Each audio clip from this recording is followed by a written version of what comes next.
What's up, Juventini? We know we were buyers in January looking for a Vice Vlahovic. We've got 2 new names to add to the target list. But why is it higher probability for one of these two over the other names we've heard? I'll tell you why today. Then we've got the top of the wish list for the back line. A young Italian being targeted by Juventus. The timetable for Cope Miners, Gonzalez, and a big move Motta could be looking to make against Lazio. We're going to take a look at all that together right now. I'm Berto. This is the AJC, your channel dedicated to Juventus. It's October 13th. Let's rock with the news. And of course, we kick things off with Vice Vlahovic. Something that has stood out as one of the big knocks coming out of the summer mercado is not having the coverage there, especially highlighted by the injury to Arkadiusz Milik. Now, we've got 2 new names to add to the list. They both come from the same club, Everton, all right? So, Giuntoli, if there's one thing he is, it's efficient. So, both the targets coming from Everton. The first, ex-Udinese striker, 26-year-old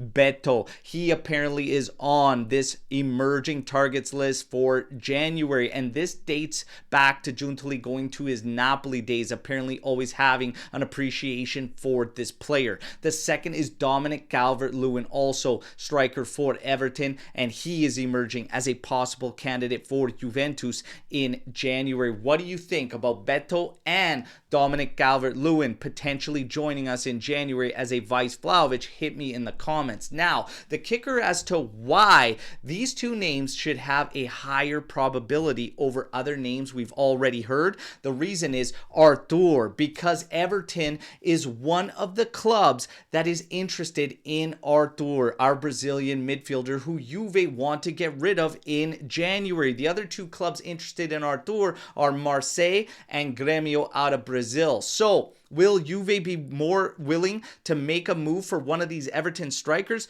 Definitely, if they have legitimate interest in Arthur, which is being reported they do. So something could happen here, and this would be definitely one to watch going into the winter mercado. But again, how do you feel about one of Beto or Dominic Calvert-Lewin joining as a Vice Vlahovic? Hit me in the comments. Now, we get to the back line. The top of the wish list, apparently, for Juventus in January is being reported to be Milan Skriniar, all right? And we've heard his name a lot over the past 4 days, and it continues. According to the latest reports, he is top of the wish list.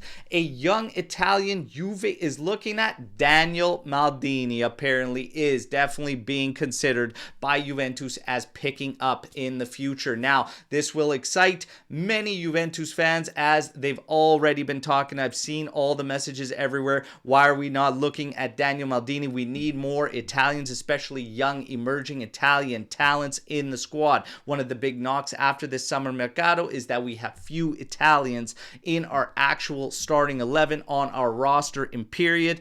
Whether or not we actually make a move for Daniel Maldini, we'll have to wait and see. It would be nice for his father, who was a huge Juventus fan, but I'm still on the fence on Daniel Maldini, and I know we have this desire to increase the amount of Italians that are on the squad, but for me and Daniel Maldini, I just say pump the brakes. Let's wait and see. It sounds very similar, and with Monza, you got to be careful because it feels like Colpani all over again, red hot with Monza at the start, but playing at Monza, very, very different to playing at those big clubs. Let's just wait to see how he does, but he is in the eyes of Giuntoli and Juventus. Now we get to injury front. Cope Miners, his timetable, he is shooting for a return in Champions League against Stuttgart, and that would be massive, only losing him for the match against Lazio. Gonzalez, he is looking likely to rejoin the squad for the Inter match on the 27th. So those are the timetables. Now, speaking of the Lazio match, which is the first after the break, Motta could be looking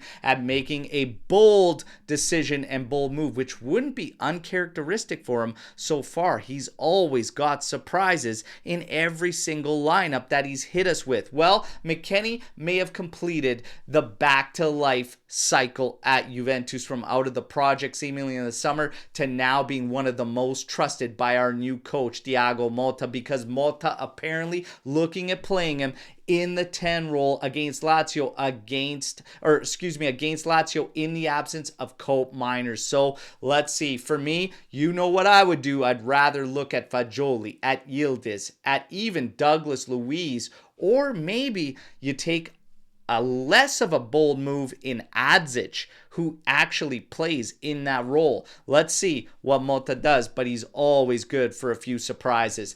As far as McKennie goes, he was benched against Panama by new American coach Pochettino, and apparently it's because he's not 100%, and only the players that are 100% will be playing for Poch as the new U.S. men's national team coach. All I have to say is good. I am fine with that. Bring him back to us.